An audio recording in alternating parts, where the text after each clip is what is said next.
Hello friends, कैसे हो? Hope सब बढ़िया होगे। Welcome to my YouTube channel UGC NET commerce made easy. यहाँ पे आपको पेपर टू कॉमर्स का complete syllabus from unit 1 to unit 10 करवाया जा रहा है। यूनिट 2 अकाउंटिंग एंड ऑडिटिंग की हमारी चल रही है। अब हम उसमें वैसे तो ऑलमोस्ट हम अब नज़दीक ही है, कंप्लीट होने वाली है हमारी यूनिट। कुछ थोड़े से हमारे टॉपिक्स रह गए हैं। अब हम अपना नेक्स्ट टॉपिक जो करने जा रहे हैं, प्रैक्टिकल एप्लीकेशंस करने जा रहे हैं। जो कल हमने topic related to Indian accounting standard किया था। स्टूडेंट्स, चलो शुरू करते हैं प्रैक्टिकल एप्लीकेशंस एंड एग्जांपल्स के साथ। और पहले बात करते हैं Indian accounting standard 16 property plant and equipment के सिनेरियो के बारे में। ये सेक्शन आपको दिखाता है कि इंडियन अकाउंटिंग स्टैंडर्ड 16 कैसे प्रैक्टिकली अप्लाई होता है फिक्स्ड एसेट्स के लिए। ठीक है जी। अब पहले तो सिनेरियो समझो। A company purchases machinery for 100 crore, यानी जिसकी हिस्टोरिकल कॉस्ट है जो at the year and fair value is 120 crore and the company adopts the revaluation model. ये एक सिनेरियो डिस्क्राइब करता है जिसमें कंपनी मशीनरी को हिस्टोरिकल कॉस्ट पे खरीदती है और ईयर एंड पे उसकी फेयर वैल्यू के बेसिस पे रीवैल्यूएशन मॉडल अडॉप्ट करती है। ये इंडियन अकाउंटिंग स्टैंडर्ड 16 के प्रैक्टिकल इम्प्लीकेशन को दिखाता है। अब देखते हैं जर्नल एंट्री जो इंडियन अकाउंटिंग स्टैंडर्ड 16 के अंदर रीवैल्यूएशन के लिए बनाई जाती है। ये बताते हैं कि रीवैल्यूएशन का अकाउंटिंग इम्पैक्ट कैसे रिकॉर्ड होता है। मशीनरी अकाउंट डेबिट 20,000, इसमें मशीनरी की वैल्यू को डेबिट किया जाता है ताकि फेयर वैल्यू के अकॉर्डिंग उसकी इंक्रीज वैल्यू रिकॉर्ड हो। To revaluation reserve account 20 crore, ये रिवैल्यूएशन गेन के कॉरस्पॉन्डिंग एंट्री है जो रिवैल्यूएशन रिजर्व अकाउंट में क्रेडिट होती है ताकि बैलेंस शीट बैलेंस रहे और गेन इक्विटी में रिकॉर्ड हो। ठीक है जी। अब ये चीज़ क्लैरिफाई करती है कि ये जर्नल एंट्री रिवैल्यूएशन सरप्लस के लिए है जो इंडियन अकाउंटिंग स्टैंडर्ड 16 के अंदर फेयर वैल्यू इंक्रीज का रिजल्ट होता है। अब बात करते हैं डेप्रिसिएशन एडजस्टमेंट की। रिवैल्यूएशन के बाद डेप्रिसिएशन को भी एडजस्ट करना पड़ता है ताकि अपडेटेड वैल्यू के हिसाब से एक्सपेंस रिकॉर्ड हो। ओरिजिनल डेप्रिसिएशन जो हिस्टोरिकल कॉस्ट पे बेस थी स्ट्रेट लाइन मेथड के अंदर 10 ईयर्स के लिए कैलकुलेट होती थी। यानी जो इसका जो बेसिक है जो मैं आपको बता रहा हूँ, ये बेसलाइन डेप्रिसिएशन को दिखाता है। रिवाइज डेप्रिसिएशन रीवैल्यूड अकाउंट यानी फेयर वैल्यू के बेसिस पे कैलकुलेट होती है। ये अपडेटेड वैल्यू के हिसाब से एनुअल डेप्रिसिएशन को एडजस्ट करता है। लाइक मान के चलो अगर ओरिजिनल डेप्रिसिएशन 10 ईयर्स के लिए स्ट्रेट लाइन पे यानी 10 करोड़ पर ईयर है तो रिवाइज डेप्रिसिएशन होगी 120 करोड़ डिवाइडेड बाय 10 यानी 12 करोड़ पर ईयर। ठीक है जी। अब आगे चलते हैं सेकेंड, बात करते हैं IFRS 15 या Indian accounting standard 115 revenue recognition के सिनेरियो के बारे में। ये दिखाता है कि रेवेन्यू रिकॉग्निशन कैसे प्रैक्टिकली अप्लाई होती है। एक सिनेरियो डिस्क्राइब करते हैं जिसमें एक सॉफ्टवेयर कंपनी कॉन्ट्रैक्ट साइन करती है सर्विस डिलीवर करने के लिए और एक स्पेसिफिक पीरियड में उसका एक पोर्शन कंप्लीट होता है। ये रेवेन्यू रिकॉग्निशन के प्रैक्टिकल एप्लीकेशन को दिखाता है। अब देखते हैं कैलकुलेशन का पार्ट जो बताता है कि रेवेन्यू कैसे रिकॉग्नाइज किया जाता है based on performance obligations. Year 1 में रेवेन्यू कॉन्ट्रैक्ट वैल्यू के परसेंटेज कंप्लीट के बेसिस पे रिकॉग्नाइज होता है। ये IFRS 15 या इंडियन अकाउंटिंग स्टैंडर्ड 115 के परफॉर्मेंस ऑब्लिगेशन अप्रोच को फॉलो करता है। Like revenue recognise in year 1 is equal to 50 crore into 60% यानी 30 करोड़। अब देखते हैं जर्नल एंट्री जो रेवेन्यू रिकॉग्निशन के लिए बनाई जाती है। ये अकाउंटिंग रिकॉर्ड्स में रेवेन्यू को कैसे एंटर किया जाता है ये देखते हैं। Accounts receivable account debit 30 crore, इसमें रिकॉग्नाइज्ड रेवेन्यू के कॉरस्पॉन्डिंग रिसीवेबल को डेबिट किया जाता है जो कंपनी को फ्यूचर में पेमेंट मिलेगा उसको रिप्रेजेंट करता है। टू रेवेन्यू अकाउंट 30 करोड़, ये रेवेन्यू को क्रेडिट करता है जो ईयर 1 में परफॉर्मेंस ऑब्लिगेशन के बेसिस पे रिकॉग्नाइज किया गया है। ठीक है जी। अब नेक्स्ट चलते हैं। अब बात करते हैं कंसोलिडेटेड फाइनेंशियल स्टेटमेंट्स के सिनेरियो के बारे में जो इंडियन अकाउंटिंग स्टैंडर्ड 110 या IFRS 10 के अंदर आता है। ये दिखाता है कि होल्डिंग और सब्सिडरी कंपनीज के फाइनेंशियल्स कैसे कंबाइन किए जाते हैं। होल्डिंग कंपनी मान लो, पहले सिनेरियो समझ लो, वो करती है 80% of subsidiary company acquired for 800 crore जिसके नेट एसेट 700 करोड़ के हैं। सब्सिडरीज पोस्ट एक्विजन प्रॉफिट 100 करोड़ का है। एक सिनेरियो डिस्क्राइब करते हैं जिसमें एक होल्डिंग कंपनी सब्सिडरी कंपनी का पार्शियल ओनरशिप रखती है और इक्विजन और पोस्ट इक्विजन प्रॉफिट्स के डिटेल्स दिए गए हैं। ये कंसोलिडेशन का प्रैक्टिकल एप्लीकेशन आपको समझने में हेल्प करेगा। अब देखते हैं कंसोलिडेटेड बैलेंस शीट का एक्सट्रैक्ट जो बताता है कि कैसे होल्डिंग और सब्सिडरी के फाइनेंशियल्स कंबाइन किए जाते हैं। गुडविल कैसे कैलकुलेट होती है इसको देखते हैं। इसका फॉर्मूला है acquisition cost minus ownership, bracket में ओनरशिप परसेंटेज मल्टीप्लाई सब्सिडरी के नेट एसेट, यानी ये इंटेंजिबल एसेट्स को रिफ्लेक्ट करते हैं। अगर goodwill will be is equal to 800 crore, उसमें से माइनस कर दो 700 करोड़ का 80% या 240 करोड़ आ जाएगा। माइनॉरिटी इंटरेस्ट कैसे कैलकुलेट होता है अब इसको समझते हैं। ये नॉन कंट्रोलिंग इंटरेस्ट को रिप्रेजेंट करता है जो सब्सिडरी के नेट एसेट्स और प्रॉफिट्स के नॉन ओन्ड पोर्शन के लिए है। Like minority interest will be equal to 700 crore में 100 करोड़ प्लस कर दो, उसका 20% यानी 160 करोड़ होगा। अब देखते हैं जर्नल एंट्री जो कंसोलिडेटेड फाइनेंशियल स्टेटमेंट्स के लिए बनाई जाती है। ये इक्विजन और कंसोलिडेशन के अकाउंटिंग इम्पैक्ट को रिकॉर्ड करती है। ठीक है जी। एसेट्स अकाउंट डेबिट 700 करोड़, इसमें सब्सिडी के नेट एसेट्स को डेबिट किया जाता है जो कंसोलिडेटेड बैलेंस शीट में शामिल होते हैं। गुडविल अकाउंट डेबिट 240 करोड़, इसमें कैलकुलेटेड गुडविल को डेबिट किया जाता है जो इक्विजन के प्रीमियम को रिप्रेजेंट करता है। To investment in subsidiary account 800 crore, ये होल्डिंग कंपनी के इन्वेस्टमेंट को क्रेडिट करता है जो इक्विजन कॉस्ट को रिफ्लेक्ट करता है। To minority interest account 160 crore, ये माइनॉरिटी शेयर होल्डर्स को उनके शेयर को क्रेडिट करता है जो सब्सिडी के नेट एसेट्स और प्रॉफिट्स के नॉन कंट्रोलिंग पोर्शन को रिप्रेजेंट करते हैं। होप सो आपको ये अच्छे से समझ आ गया होगा। अब आगे हम अपने मेन टॉपिक के चल रहे हैं ऑडिटिंग। चलो जी स्टार्ट करते हैं ऑडिटिंग से। स्टूडेंट्स चलो शुरू करते हैं और इंट्रोडक्शन टू ऑडिटिंग के साथ। ऑडिटिंग एक इंडिपेंडेंट एग्जामिनेशन है जो ऑर्गेनाइजेशन के फाइनेंशियल स्टेटमेंट, रिकॉर्ड्स और ऑपरेशंस को चेक करती है। इसका मकसद है एक ओपिनियन देना कि ये स्टेटमेंट्स फेयर, एक्यूरेट और एप्लीकेबल स्टैंडर्ड्स और रेगुलेशंस के कंप्लाइंट है। ऑडिटिंग इंश्योर करती है कि फाइनेंशियल स्टेटमेंट्स एंटिटी के फाइनेंशियल पोजीशन और परफॉर्मेंस का true and fair view present करें। ये स्टेक होल्डर्स के लिए रिलायबल इंफॉर्मेशन देता है। अब बात करते हैं ऑडिटिंग के ऑब्जेक्टिव्स की। ये बताते हैं कि ऑडिटिंग का मकसद क्या है और ये कैसे फाइनेंशियल रिपोर्टिंग को इम्प्रूव करती हैं। प्राइमरी ऑब्जेक्टिव है ऑडिटर का ओपिनियन देना फाइनेंशियल स्टेटमेंट के ट्रूथ और फेयरनेस पे। ये बताता है कि फाइनेंशियल्स रिलायबल और एक्यूरेट हैं या नहीं है। सेकेंडरी ऑब्जेक्टिव में शामिल है एरर और फ्रॉड को डिटेक्ट करना, लॉस के साथ कंप्लायंस इंश्योर करना और इंटरनल कंट्रोल्स को इवेल्युएट करना। ये फाइनेंशियल रिपोर्टिंग के इंटीग्रिटी और एफिशिएंसी को बढ़ाता है। अब बात देखते हैं टाइप्स ऑफ ऑडिट की। ये डिफरेंट कैटेगरीज बताती हैं जो ऑडिटिंग के वेरियस पर्पसेस और स्कोप को कवर करती हैं। फाइनेंशियल ऑडिट सबसे पहला फाइनेंशियल स्टेटमेंट्स को एक्यूरेसी और कंप्लायंस के लिए एग्जामिन करता है, जैसे कंपनीज एक्ट 2013 के अंदर statutory audit. Cost audit cost records को वेरीफाई करते हैं ताकि कॉस्ट अकाउंटिंग स्टैंडर्ड्स के साथ कंप्लायंस इंश्योर हो। ये कॉस्ट रिलेटेड डाटा की एक्यूरेसी को चेक करता है। इंटरनल ऑडिट इंटरनल कंट्रोल्स और ऑपरेशनल एफिशिएंसी को इवेल्युएट करता है। ये ऑर्गेनाइजेशन के इंटरनल प्रोसेसेस को इम्प्रूव करने में हेल्प करता है। टैक्स ऑडिट टैक्स लॉस के साथ कंप्लायंस को इंश्योर करता है। जैसे अगर हम बात करें section 44 AB of income tax act 1961, ये टैक्स रिलेटेड रिपोर्टिंग की एक्यूरेसी को चेक करता है। मैनेजमेंट ऑडिट मैनेजरियल एफिशिएंसी और डिसीजन मेकिंग को असेस करता है। ये मैनेजमेंट के परफॉर्मेंस और स्ट्रेटेजिक डिसीजंस को इवेल्युएट करता है। अब इम्पोर्टेंस एंड रेगुलेटरी फ्रेमवर्क की हम बात करते हैं।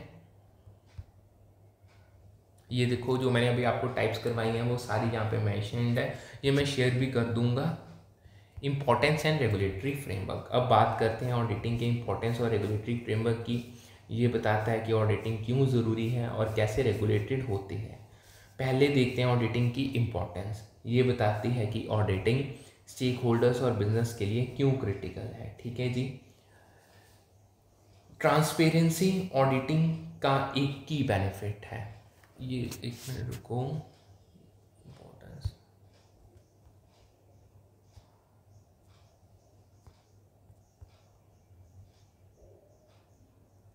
चलो ये स्टेक होल्डर ट्रस्ट को फाइनेंशियल रिपोर्टिंग में बढ़ाती है बाय इंश्योरिंग क्लियर और रिलायबल इंफॉर्मेशन। कंप्लायंस इंश्योर करता है कि फाइनेंशियल रिपोर्टिंग गैप, IFRS और लोकल लॉस के साथ अलाइन हो। ये लीगल और रेगुलेटरी रिक्वायरमेंट्स को मीट करता है। रिस्क मैनेजमेंट की बात करें रिस्क मैनेजमेंट में ऑडिटिंग फाइनेंशियल और ऑपरेशनल रिस्क को आइडेंटिफाई करती है जो ऑर्गेनाइजेशन को पोटेंशियल इशू से प्रोटेक्ट करता है। इन्वेस्टर कॉन्फिडेंस ऑडिटिंग के थ्रू बढ़ाया जाता है क्योंकि रिलायबल फाइनेंशियल इंफॉर्मेशन इन्वेस्टमेंट और लैंडिंग डिसीजंस को सपोर्ट करती है। अब रेगुलेटरी फ्रेमवर्क पे आते हैं। अब बात करते हैं रेगुलेटरी फ्रेमवर्क की जो ऑडिटिंग को गवर्न करने वाले स्टैंडर्ड्स और लॉज को डिफाइन करता है। इंटरनेशनल लेवल पे ऑडिटिंग को इंटरनेशनल स्टैंडर्ड्स ऑन ऑडिटिंग यानी ISA गवर्न करते हैं जो IAASB यानी international auditing and assurance standard board ने डेवलप किए हैं। ठीक है जी।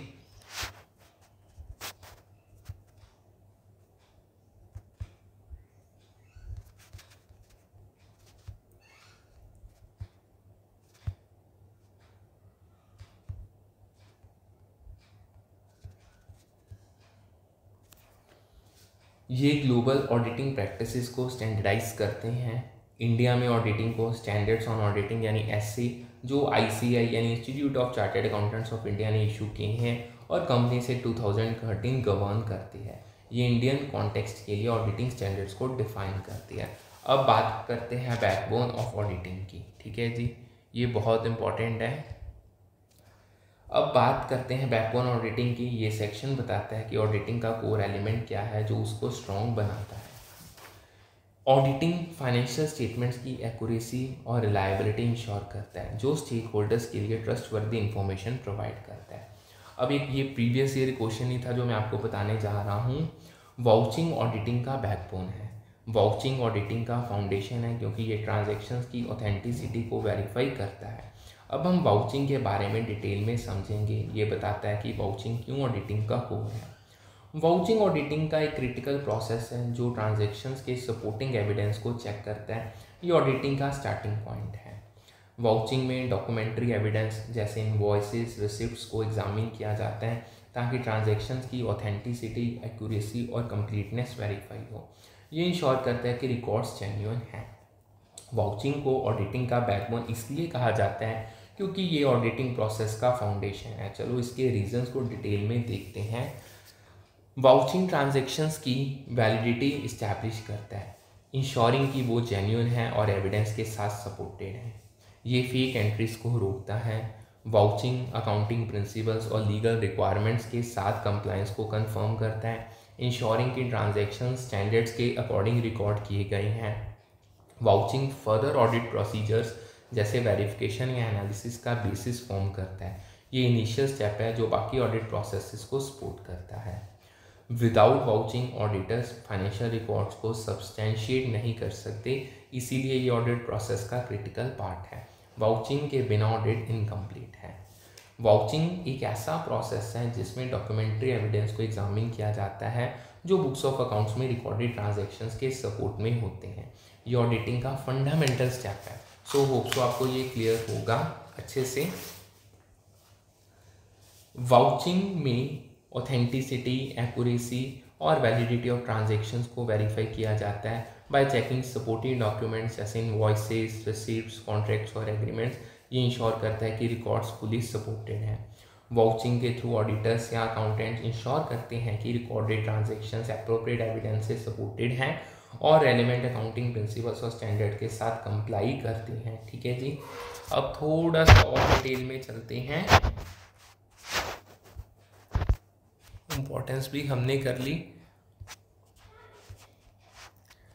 अब वाउचिंग के स्पेसिफिक एस्पेक्ट्स को देखते हैं जो पर्टिकुलर ट्रांजैक्शन जैसे सीएस के कॉन्टेक्स्ट में अप्लाई होते हैं। देखो ऑलरेडी ऐसे तो ये मैं आपको बता चुका हूँ कि वाउचिंग डॉक्यूमेंट्री एविडेंस का एग्जामिनेशन है जो बुक्स ऑफ अकाउंट्स में रिकॉर्डेड ट्रांजैक्शंस को सपोर्ट करता है। ये डेफिनेशन को रीइंफोर्स करती है चीज़। सीएस के कॉन्टेक्स्ट में वाउचिंग कैसे अप्लाई होता है, ये एक प्रीवियस ईयर क्वेश्चन था। ये स्पेसिफिक डॉक्यूमेंट्स और प्रोसेसेस को हाईलाइट करता है। डिस्पैच ऑफ गुड्स के केस में वाउचिंग में सपोर्टिंग डॉक्यूमेंट्स जैसे डिलीवरी नोट्स, शिपिंग डॉक्यूमेंट्स या ट्रांसपोर्टेशन रिकॉर्ड्स को वेरीफाई किया जाता है। ये सीएस ट्रांजैक्शंस को फिजिकल मूवमेंट्स को वैलिडेट करते हैं। सीएस बुक एक प्राइमरी रिकॉर्ड है जहां सीएस ट्रांजैक्शन रिकॉर्ड किए जाते हैं। वाउचिंग में सीएस बुक के एंट्रीज को एग्जामिन किया जाता है और उनको सपोर्टिंग डॉक्यूमेंट्स के साथ कंपेयर किया जाता है ताकि एक्यूरेसी इंश्योर हो। होप सो आपको ये सारा क्लियर होगा। अब हम अपने नेक्स्ट टॉपिक पे चल रहे हैं इंडिपेंडेंट फाइनेंशियल ऑडिट, उसको हम समझने जा रहे हैं। स्टूडेंट्स चलो शुरू करते हैं इंडिपेंडेंट फाइनेंशियल ऑडिट के साथ। इंडिपेंडेंट फाइनेंशियल ऑडिट एक ऐसा प्रोसेस है जो एक एक्सटर्नल ऑडिटर द्वारा किया जाता है ताकि ऑर्गेनाइजेशन के फाइनेंशियल स्टेटमेंट्स के ट्रूथ और फेयरनेस पे एक अनबायस्ड ओपिनियन दिया जा सके। ये एक्सटर्नल पर्सपेक्टिव इंश्योर करता है कि ऑडिट ऑब्जेक्टिव हो, ठीक है जी, यानी उसमें कोई बायसनेस ना हो।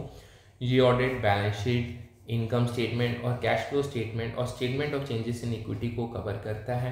ये सभी फाइनेंशियल स्टेटमेंट्स को चेक करते हैं ताकि कंप्लीट फाइनेंशियल पोजीशन और परफॉर्मेंस का एक्यूरेट व्यू मिले, ठीक है जी। स्कोप की अगर बात करें, ये इसकी सारी टाइप्स आ गई। अब बात करते हैं इंडिपेंडेंट, ये तो एथिक्स हो गई, ये भी सब कुछ हम करेंगे।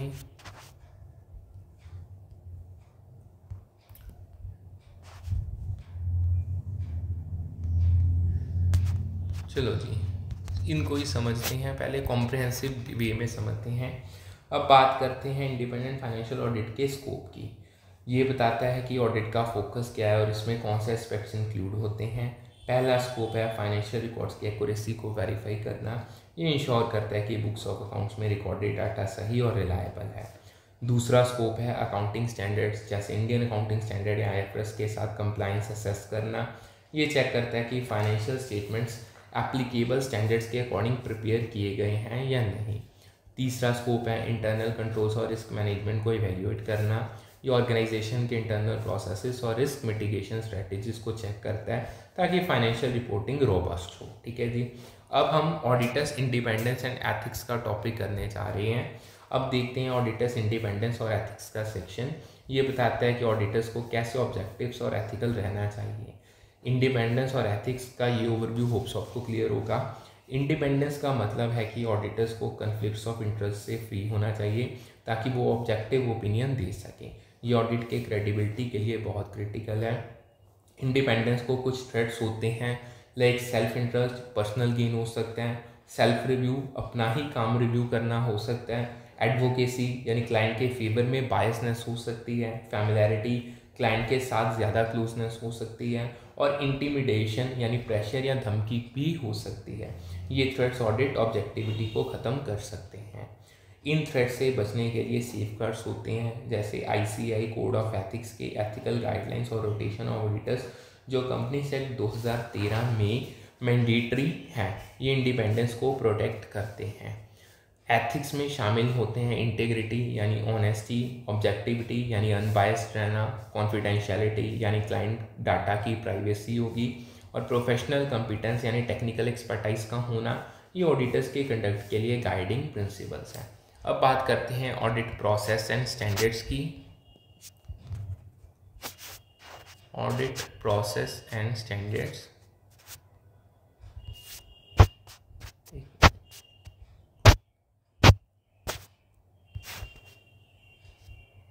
ये सारे मैंने दिए भी हुए हैं यहाँ पे, ये रहा। चलो जी, ऑडिट प्रोसेस और स्टैंडर्ड्स यानी ये सेक्शन बताता है कि ऑडिट कैसे होता है और कौन से स्टैंडर्ड्स इसको गवर्न करते हैं।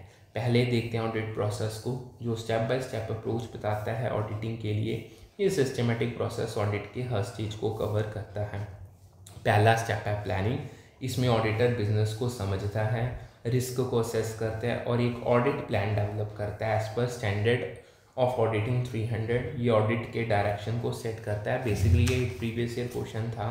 दूसरा स्टेप है एविडेंस कलेक्शन। इसमें ऑडिटर वाउचिंग यानी डॉक्यूमेंट्री एविडेंस चेक करता है, वेरिफिकेशन यानी एसेट्स और लायबिलिटी की ऑथेंटिसिटी को चेक करता है, और सब्सटेंटिव टेस्टिंग यानी डिटेल ट्रांजैक्शन एनालिसिस परफॉर्म करता है। तीसरा स्टेप है इवैल्यूएशन। इसमें ऑडिटर अपने फाइंडिंग्स एनालाइज करता है और मटेरियल मिसस्टेटमेंट्स को असेस करता है as per standard of auditing 320। ये फाइनेंशियल स्टेटमेंट्स के एरर या फ्रॉड्स को आइडेंटिफाई करता है। चौथा स्टेप है रिपोर्टिंग। इसमें ऑडिटर एक ऑडिट रिपोर्ट इशू करता है as per standard of auditing 700, जो फाइनेंशियल स्टेटमेंट्स पे उसके ओपिनियन देती है। ये ऑडिट प्रोसेस का फाइनल आउटपुट है, ठीक है जी। अब देखते हैं ऑडिट स्टैंडर्ड्स जो ऑडिट प्रोसेस को गवर्न करते हैं। ये गाइडलाइंस इंश्योर करते हैं कि ऑडिट कंसिस्टेंट और रिलायबल हो। SA 200 इंडिपेंडेंट ऑडिट के ओवरऑल ऑब्जेक्टिव्स को डिफाइन करता है, जैसे फाइनेंशियल स्टेटमेंट पे ट्रू और फेयर ओपिनियन देना, ये ऑडिट के पर्पस को सेट करता है। फिर ऐसे 315 रिस्क ऑफ मटेरियल मिसस्टेटमेंट को आइडेंटिफाई और असेस करने के लिए गाइडेंस देता है। ये ऑडिट के रिस्क बेस्ड अप्रोच को इंश्योर करता है। फिर ऐसे 500 ऑडिट एविडेंस कलेक्शन के रूल्स देता है, इंश्योरिंग की ऑडिटर सफिशेंट और अप्रोप्रिएट एविडेंस कलेक्ट करे। सो होप सो आपको ये जितना करवाया उतना अच्छे से समझ आ गया होगा। कोई डाउट है तो आप कमेंट सेक्शन में यूट्यूब पे या टेलीग्राम चैनल पे मैसेज करते हैं। सो आज का सेशन करते हैं यहीं पे वाइंड अप, फिर मिलते हैं with a new session with a new set of topics. Thank you.